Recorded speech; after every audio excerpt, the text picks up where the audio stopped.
Hey guys. I don't really know what's happening right now. I'm not gonna lie to you guys. You're starting the episode. There you go. Oh, it's not on my napkin. All right, guys. So we're back. We can't start this way. We need to redo this. Start a third time. Hey guys, what's going on? I didn't like that one. Number 4. Scary. Yeah, that was a bit aggressive. But the point?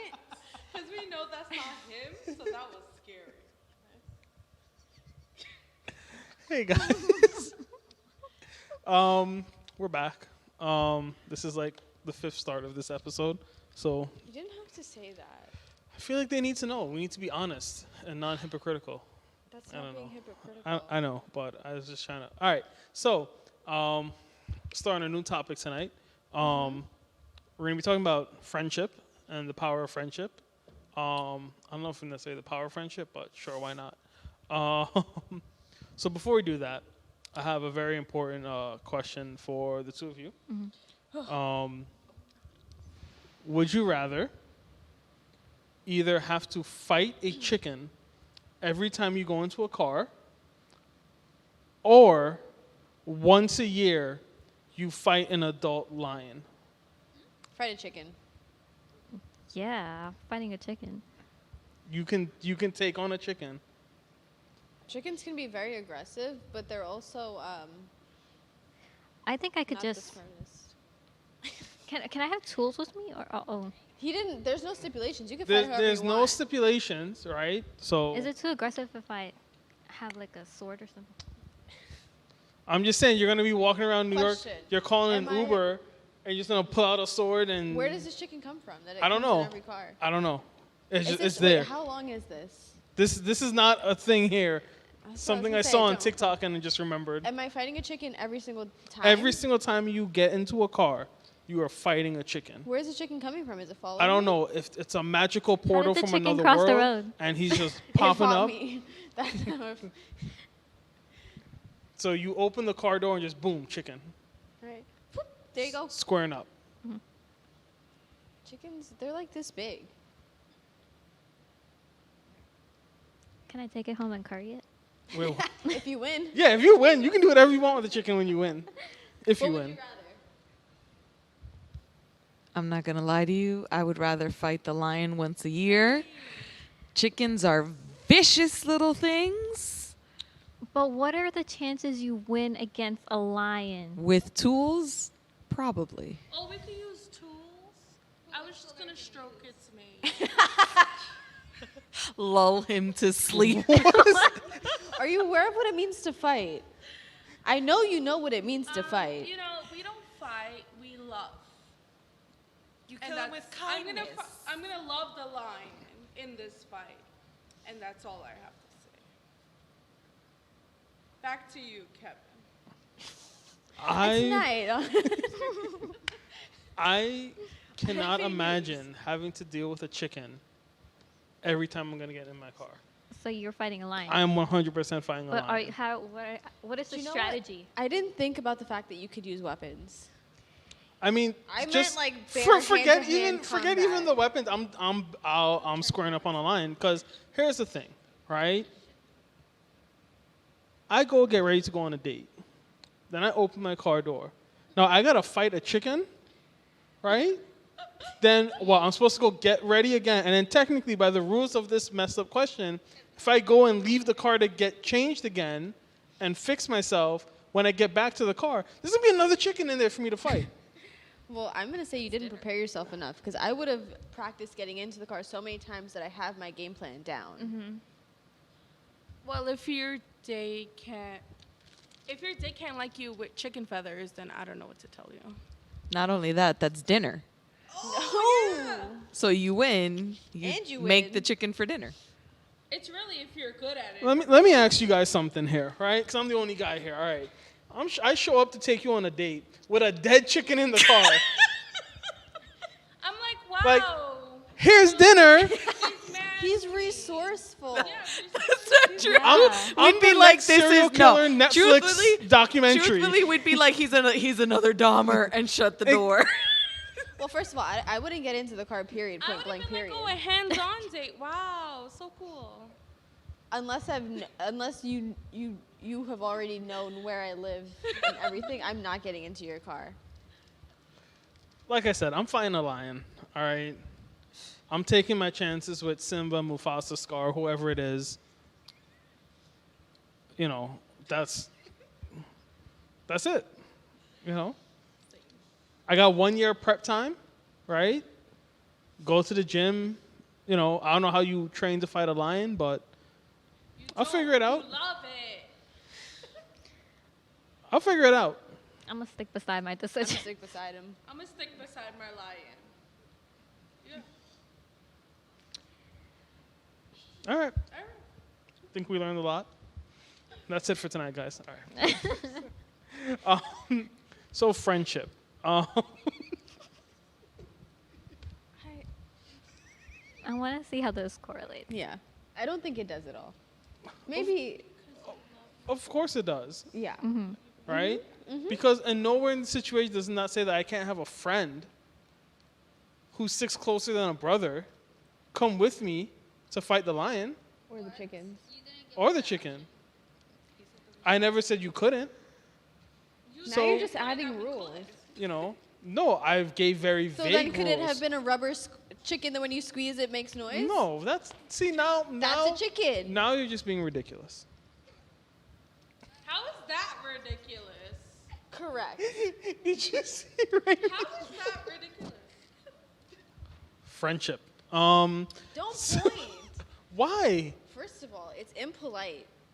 Second of all, it's very aggressive. Okay, so Ephesians 4, verse 8 says, "This is the case of a man who is all alone, without a child or a brother, yet who works hard to gain as much wealth as he can, but then asks himself, 'Who am I working for? Why am I giving up so much pleasure now? It is also meaningless and depressing.'" That's Ecclesiastes. I may have said Ephesians at first. It's Ecclesiastes 4, verse 8. It's a very interesting book if you never read it, because it's kind of like King Solomon just kind of listing out all these grievances he has with like the world, right? And he kind of repeats this phrase of it's all meaningless. But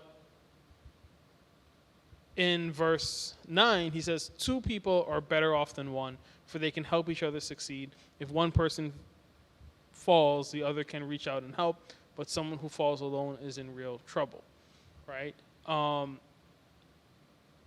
So I think one of the things that we've been talking about even the last few weeks is, especially in the last episode, right, where we kind of mentioned like, hey, if you see someone who's an immature believer, try to help bring them up and things like that. I think a big aspect of our faith is community and friendship, right? And I think it is very hard to do Christianity without friends, right? And I think in general it's hard to do life without friends, right? So before we kind of just jump into some other things, because we're going to spend a few episodes talking about friendship, how important or how big of a role does your friends and just friendship play in your life? It takes a pretty big spot in your place in your life, because first of all, we're social beings, right? So it's wired into us to be social, and that's why I think it is very important to choose your friends carefully, because what's the saying, like?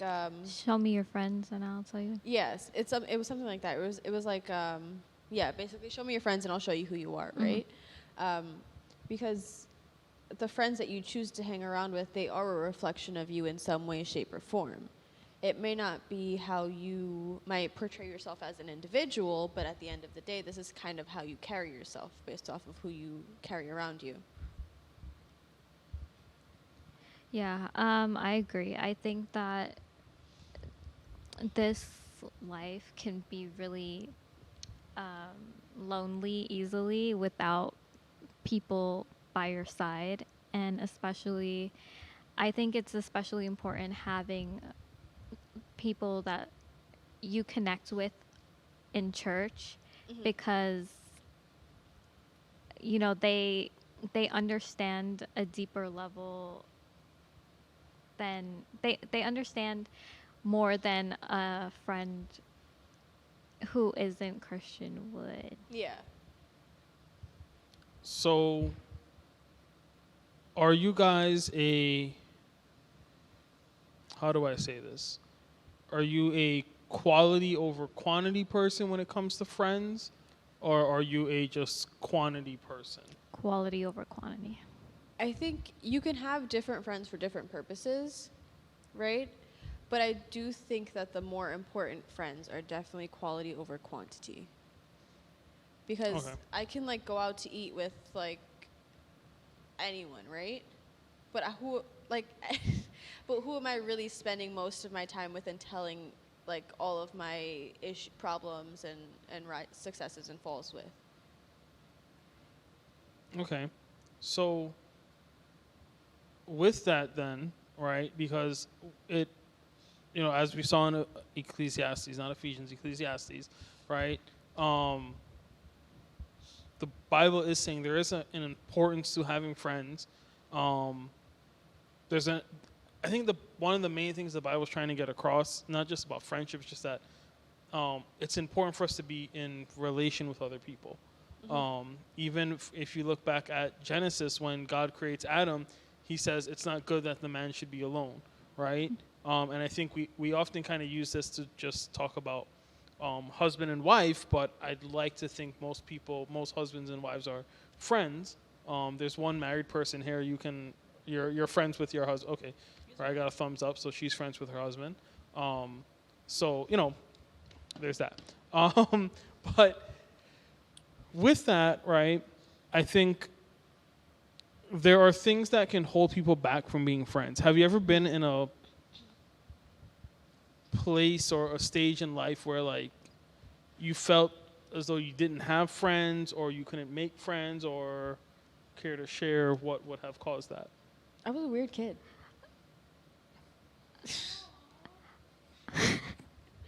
I don't think that I've ever. Oh, sorry. Were you gonna? Oh, I was gonna say like my sense of humor didn't catch on until I was like in college, and that's when everyone caught on to like my type of sarcastic humor.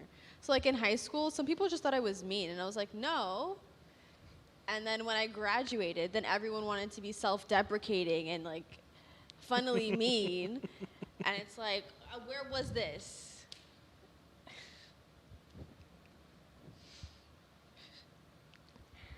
Um, I don't know what else to say to that. I'm just gonna let that sit there I for a also second. have.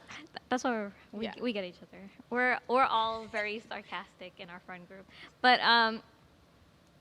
I have always been pretty closed off in that area. Not because I didn't want friends, but I was always very careful of who I let into my life because I think friends and family has always been a really important thing for me. So if my friends go through something, I feel it too. And it's like I have always been very careful when picking friends. So that's why it was a no-brainer for the quality over quantity. Okay, so with all that said, right, I think there are three lies that people tend to tell themselves that either destroys the friendships or it stops them from having friends, right? So I'm gonna say it out of order because I think you started to touch on one when you were in talking about being in high school, right? The first one is division, right? That no one can relate to you, right? And I mean, you kind of talked about it already, right?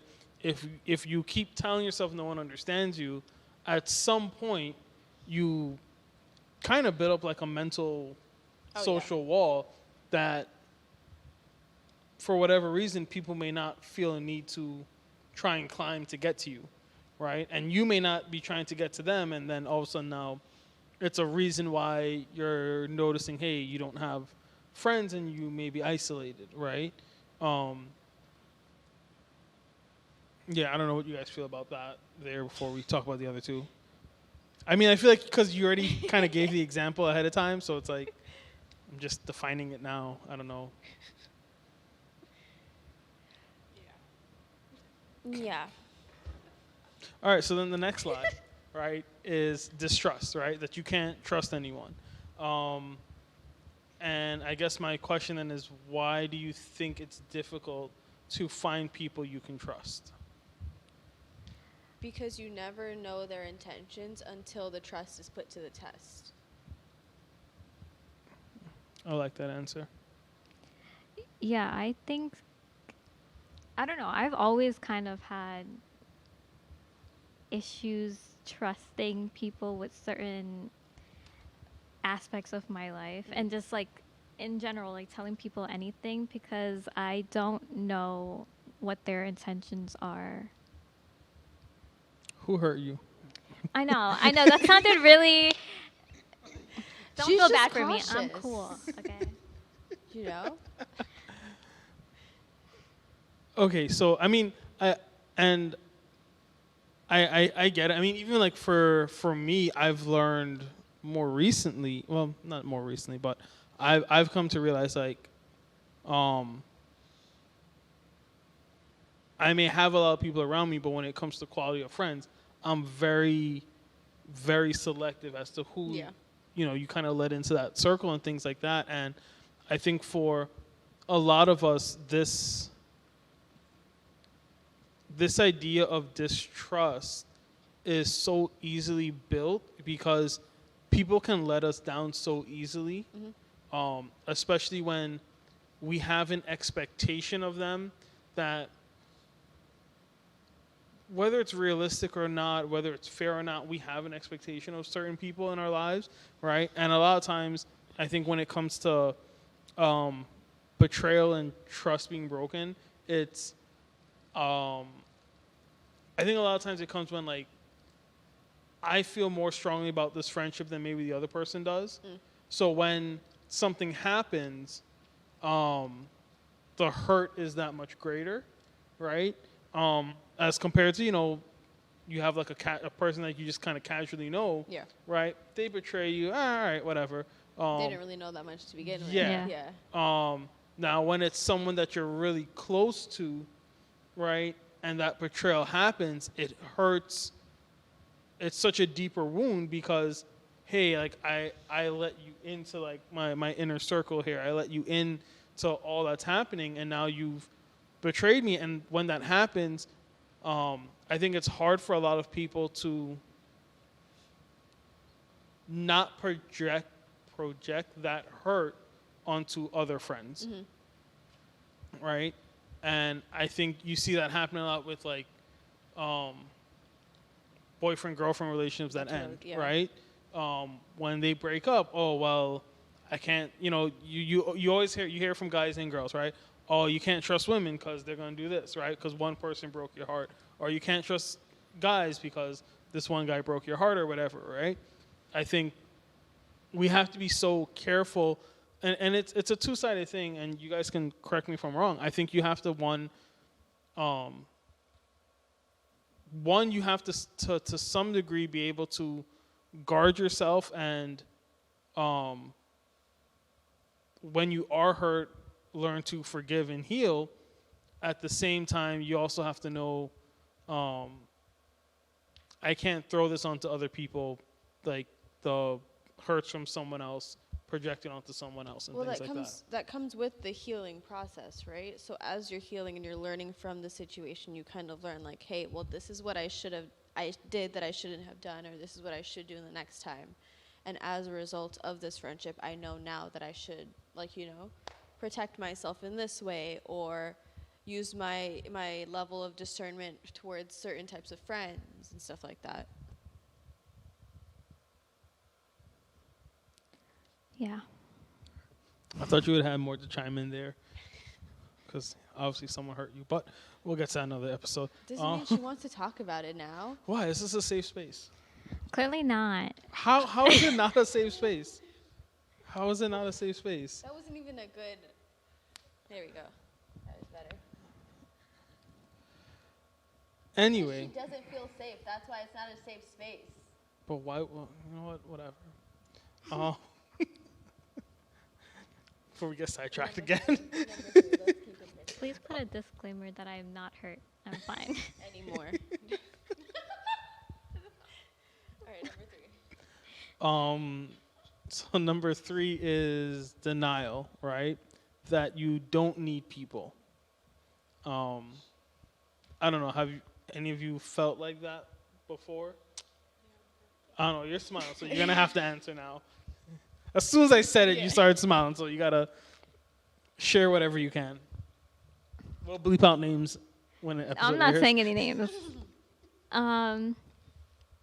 Yeah, no, I feel like I have been through that stage of life where I was like, I am used to doing certain things myself. Like, I don't need someone there for me. And now I feel like you're like, who hurt you? Oh. I keep hearing, who hurt you? Yeah. How about you, Ariel? Have you ever felt like I didn't need people? Yes. No, I don't think so. Okay. So I think for me, it's.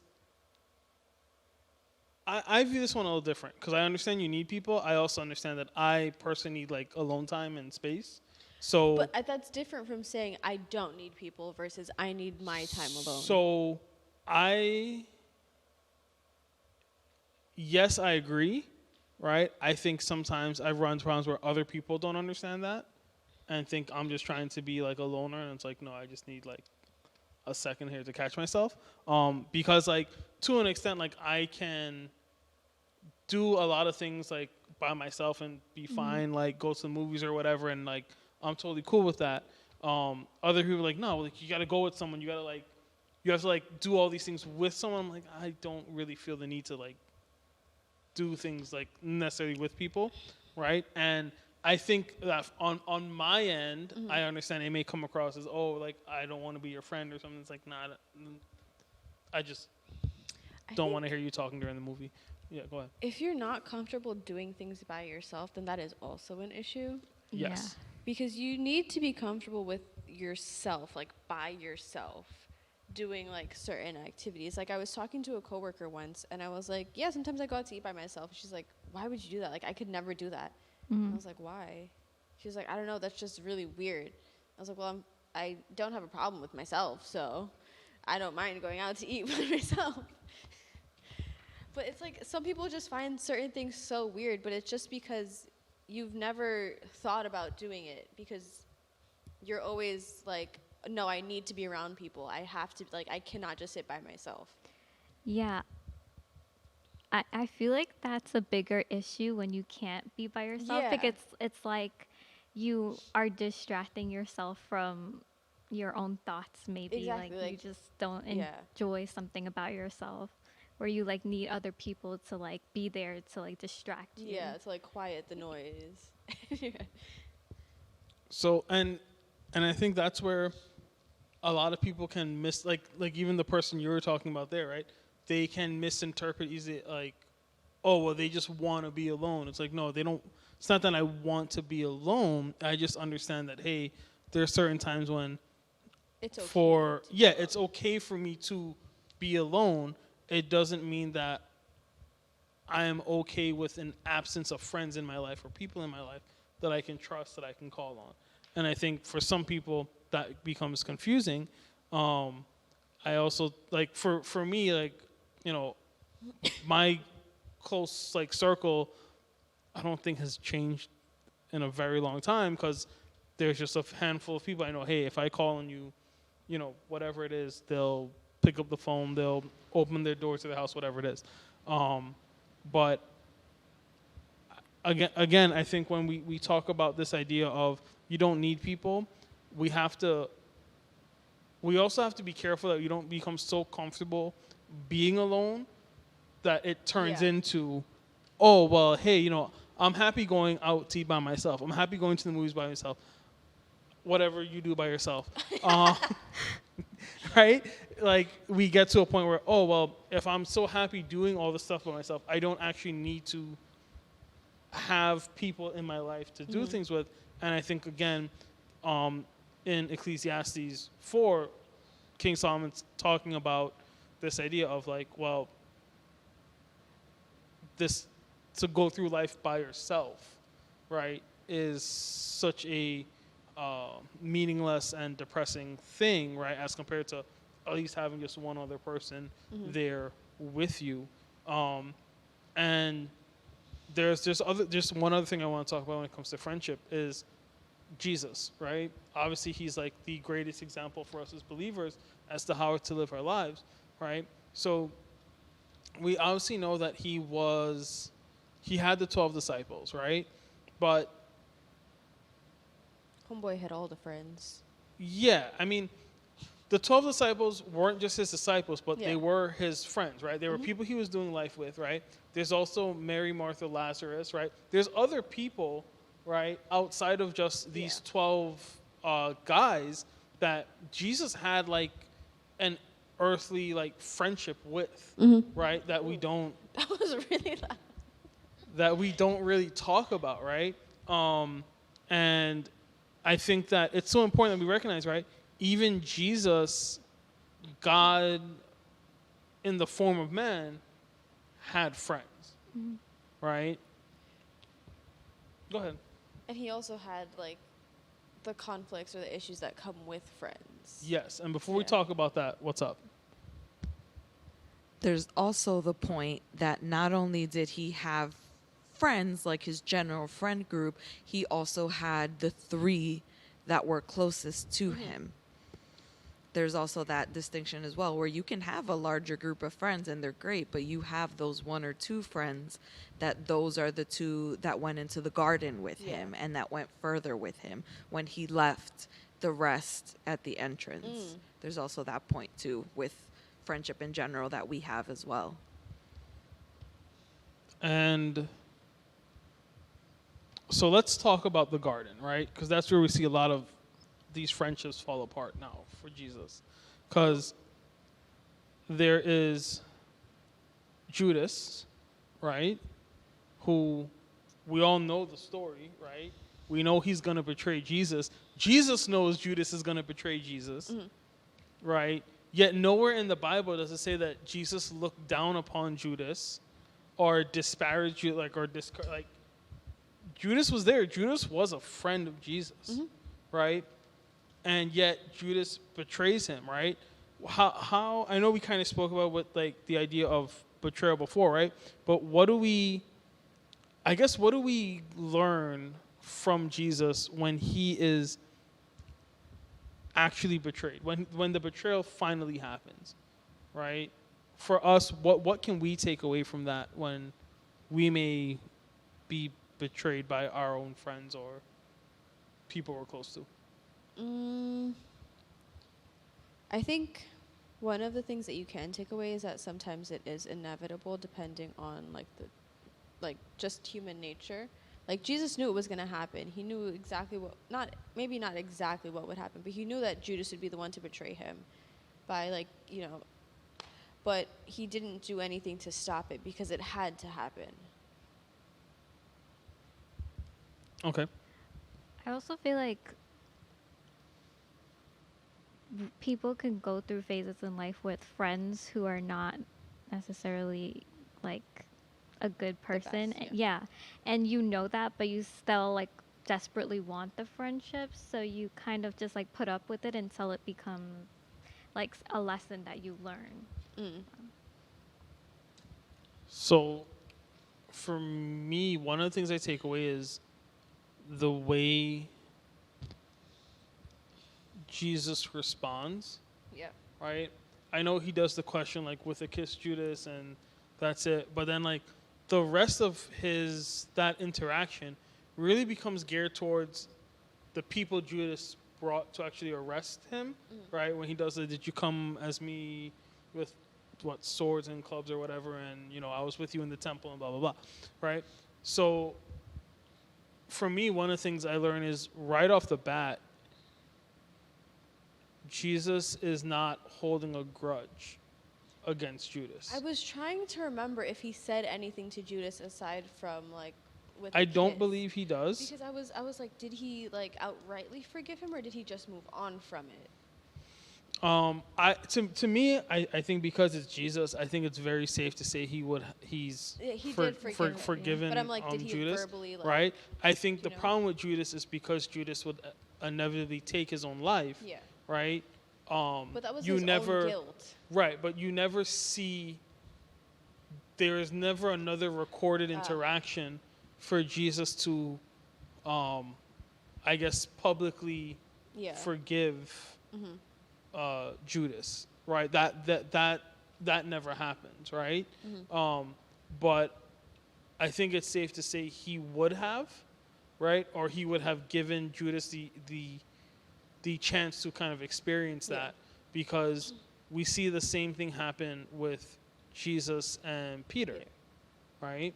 Because when Peter says the whole thing that Jesus is the Messiah, and then that's when Jesus changes Peter's name to Peter and says, you're going to be the rock upon which I build my church.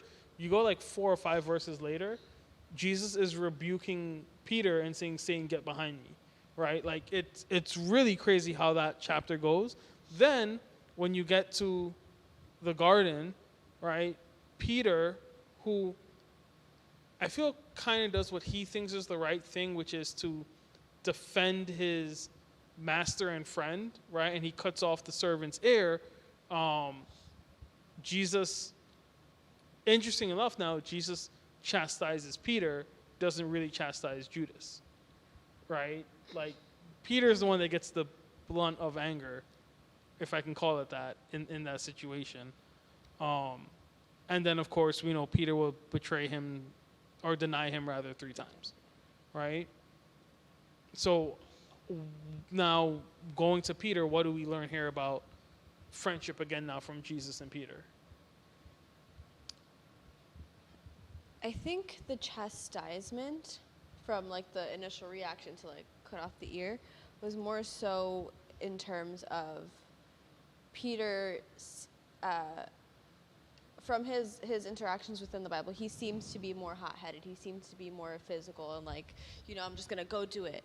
But you can kind of see throughout like their interactions and throughout their experiences together, Jesus is constantly reminding Peter, like, hey, this is not what I came here for you to do. So I think it was more so a chastisement in terms of, Peter, I've spoken to you about this time and time again. This is not what we're here to do, versus knowing that Judas was going to betray him and he had to let it happen for his purpose on earth to be fulfilled.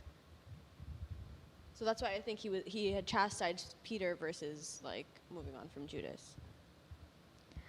I always kind of looked at it like, since he knew that Judas was going to betray him, like, and he, like, I think Peter has shown, even though like Jesus did have to talk to him, but he kind of showed that he was faithful to God, and like I think he held him at a higher standard. Yeah. If that's safe to say. Yeah.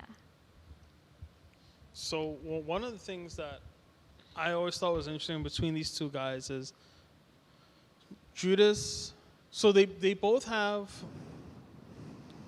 I want to say, the same amount of time with Jesus, right? They also both have the same, not the same relationships. I think in any friend group, friend to friend, the relationship's gonna be different. But they kind of had similar experiences with him to understand who Jesus is. They both kind of betray / deny Jesus, right? They both kind of reject him in a way, right? Judas's rejection, betrayal, ended with him taking his own life, right? with Peter, his denial was also predicted, right? So it's not as though Jesus didn't know Peter Yeah. was going to do this, right? He still had already called Peter the rock on which he'd build his church. But then, when Jesus dies, instead of Peter going and taking his own life and things like that, Peter just goes back to life before Jesus. He just goes back to fishing. If you look at the end of the book of John, you see they a bunch of them. They just go back and start fishing again. That's it. Jesus is gone. We're back to where we were 3 years before, right? And then we have this kind of famous interaction of Jesus and Peter on the beach over like breakfast or whatever, however it's described. And you see Jesus ask Peter 3 times, "Do you love me?" Right? And that's why I think with Judas, had Judas not killed himself, Yeah. you would have seen Jesus give Judas that same opportunity to kind of come back to, hey, I messed up, but I want to come back. You see that with Peter. And I think that is the beauty of who Jesus is. And it's the kind of one of the highest callings, I think, as us as Christians when it comes to our friendships and the relationships we have. It's understanding, I think you were saying before, human nature is that people are probably going to hurt you, right? But as a believer, how do I respond to that when it comes to these friendships that I have, right? Am I going to be able to forgive someone? Am I going to allow myself to go through the healing process? Because sometimes the healing process is not pretty, right? Sometimes that can be hurtful in and of itself, right? So I think that's kind of the beauty of what we're learning from Jesus when it comes to friends and friendships and cultivating friendships. It's not just enough to see what am I going to get out of the friendship, but what am I going to be willing to put into it, to invest into it, am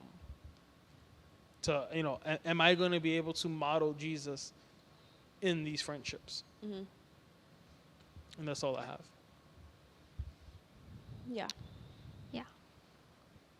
So, moral of the story, you get out of friendships what you also put into them.